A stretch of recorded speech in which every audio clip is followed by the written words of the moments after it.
En esta oportunidad vamos a escuchar pasajes de la entrevista a la ex senadora Adriana Salvatierra, quien mencionó que se debería hacer un amplio análisis respecto a la posición de Luis Arce Catacora.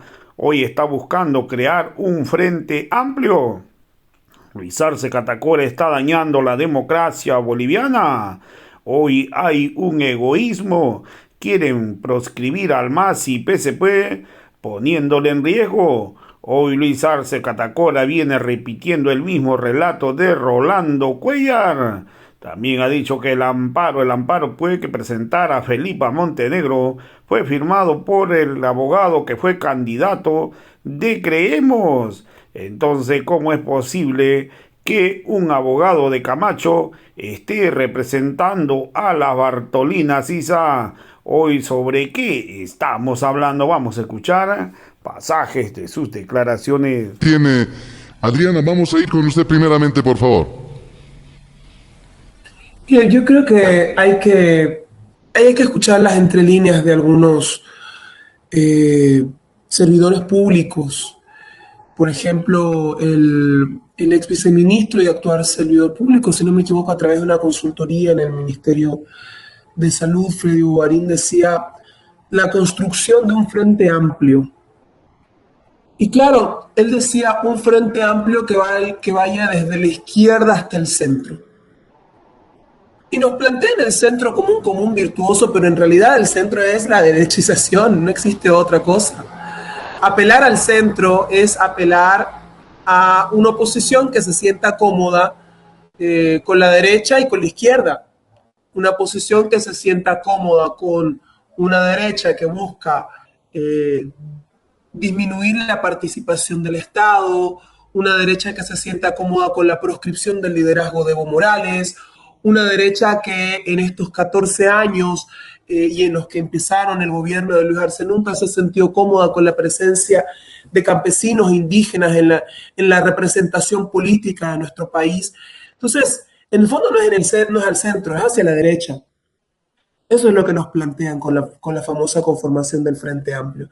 Entiendo que en su momento y en una conferencia de prensa el presidente Luis Arce desconoció la posición de Freddy Bogarín, pero en los hechos Bogarín continúa yendo a diferentes medios de comunicación a plantearnos lo que muchos voceros, desde parlamentarios que obedecen a una línea contra las organizaciones sociales, el instrumento político, decían también.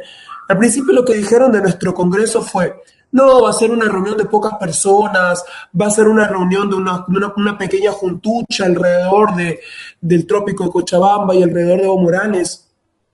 Y cuando empezaron a llegar los delegados de todas partes del país, se dieron cuenta que no era una juntucha.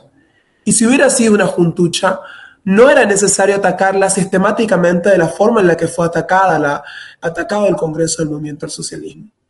Si hubiera sido una juntucha, no era necesaria someterla a una acción de amparo, a múltiples acciones de revisión extraordinaria ante el Tribunal Supremo Electoral para impedir la supervisación del órgano electoral en el Congreso Nacional.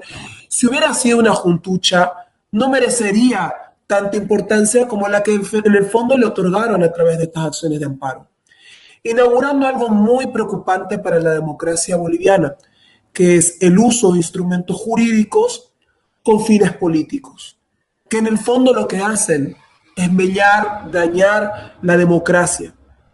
Porque cuando se busca proscribir el liderazgo más importante del país, sobre el cual gravita la política nacional, que es el de Evo Morales, es pues dañar la democracia. Cuando se pone en juego la sigla del instrumento político por egoísmos particulares, observando la realización del Congreso cuando se tiene por enterado que hasta el 31 de octubre todos los partidos deben de actualizar su directiva conforme a la ley de organizaciones políticas, poner en riesgo la sigla del partido político más importante del país es dañar la democracia. Entonces, aquí la pregunta corresponde a: ¿vamos a jugar en el marco de las reglas democráticas, aceptando que hay liderazgo de la talla de Evo Morales y de tantos otros compañeros dentro de las organizaciones sociales, o vamos a utilizar la fuerza coercitiva del gobierno a través del órgano judicial para impedir la participación de estos liderazgos? Es una pregunta que tiene que resolverse en el fondo y que hace a la vida democrática. Lo que pasa con el hermano Eber en Potosí es precisamente eso. Cuando no me gustan las reglas democráticas, cuando no me gusta, porque en el aniversario del MAS escuchamos una frase que para muchos pudo haber parecido importante. Decía pluralidad de ideas en el marco de la unidad ideológica. Pero cuando el compañero, que era subgobernador de Potosí, plantea una pluralidad de ideas dentro de su provincia, dentro de su departamento, lo echan del trabajo. ¿Dónde está la pluralidad? La pluralidad es solamente algo que se utiliza como retórica en un discurso, en el fondo no funciona, porque en el fondo lo que se practica es la coerción. Ese es el problema político, que hemos hecho, que hemos agotado ya las vías de participación democrática, porque lo que se viene es la coerción judicial. Y eso es muy preocupante para la democracia. Decía el compañero William Torres, todos los recursos que existieron y los límites que tenía la acción de amparo interpuesta por Felipa Ayali en nombre de la Federación de Bartolinas, de las Mujeres Bartolinas ISA del departamento. Ojo, hubieron seccionales y particularmente provinciales también de la provincia de Obispo Santisteban, de las Mujeres Bartolinas ISA, que rompieron esta decisión y dijeron: nosotras queremos asistir al Congreso. Y enviaron una delegación. Y aquí hay un elemento muy importante, porque pasa algo contradictorio. Hace poco nosotros escuchamos a el vocero presidencial, Jorge Richter, decir en un programa: lo que dice Rolando Cuéllar representa a Rolando Cuéllar, al diputado. Lo escuchamos todos. No representa la palabra del presidente Luis Arce. Bueno, hace 3 semanas, Rolando Cuéllar muestra la convocatoria del Congreso del 2016, muestra la convocatoria del Congreso del MAS del 2023 y presenta una imagen y dice: los números no son los mismos. Claro, lo que no dice es que en medio hubo una ley de organizaciones políticas, que en medio se adecuó el estatuto, que la lógica del estatuto da un mayor protagonismo a la presencia territorial de las organizaciones, donde efectivamente también hay compañeras que conforman las directivas de las seccionales del MAS, que son de las Bartolinas, que son de los interculturales, que son de la única, y presenta esas 2 fotografías, claro, construyendo un relato para decirle al país: no participan las organizaciones. Mentira. Las delegaciones que participaron de las seccionales del MAS estaban compuestas pues precisamente por compañeras de las organizaciones matrices en representación de sus seccionales. Pero ese relato que presentó hace 3 semanas Rolando Cuéllar, organizado, esquematizado, con un argumentario, hace una semana también lo presentó el presidente Luis Arce. Si repite el relato Rolando Cuéllar y repite el relato el presidente Luis Arce, entonces, ¿en qué queda lo que dice Jorge Richter? Efectivamente, Rolando Cuéllar funge como vocero del gobierno. Cuando menos, existe un nivel de coordinación en la vocería entre el presidente Luis Arce y el diputado Rolando Cuéllar. Para algunas cosas les gusta, para otras no les gusta, pero en los hechos lo que sucede es eso. Lo que dice Rolando Cuéllar es lo que piensa el presidente Luis Arce y se muestra en esa conferencia de prensa. Pero además con la anuencia, y esto es lo que decían, lo que denuncia compañero Omar, de cómo se va instrumentalizando a interés y a gusto a la oposición boliviana. Y acá también pasó en Santa Cruz. Cuando la compañera Felipa, directiva de la departamental de las Bartolinas, presenta su acción de amparo, ¿quién firma como abogado de la compañera Felipa, en representación legal de la ejecutiva de la Federación Departamental de Mujeres Bartolinas ISA? Firma un abogado de apellido Peláez. Aquí tenía su nombre más adelante en los detalles. Pero bueno, tenía yo incluso impreso el amparo. ¿Quién era este abogado? En Santa Cruz lo conocemos. Este abogado fue candidato a diputado en 2020 por Luis Fernando Camacho, por la sigla de Creemos. ¿Qué hace un abogado de Creemos representando legalmente a la Federación Departamental de Mujeres Bartolinas ISA? ¿Qué hace?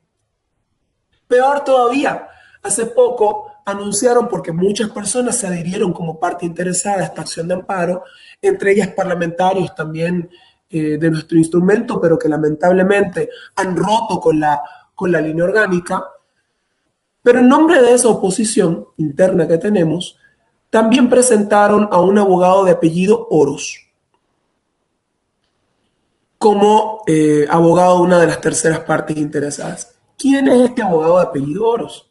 Casualmente es un ex candidato a diputado por Comunidad Ciudadana en las elecciones del 2019. Entonces, ¿qué hacen estos abogados actuando y representando legalmente a fracciones que supuestamente son parte del movimiento al socialismo? Lo hace la señora Felipa porque no lo pudo hacer el ejecutivo reconocido por el gobierno de la Confederación, de la Confederación Sindical Única de Trabajadores Campesinos. Porque a tiempo nuestra Dirección Nacional del MAS dijo, oye, ¿cómo puede ser que el que dice ser ejecutivo de la única a nivel nacional tenga militancia en la UCS?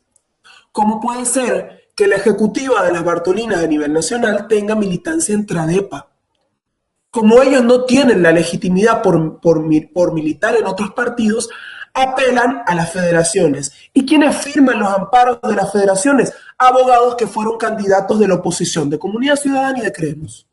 Entonces, ¿a qué estamos jugando?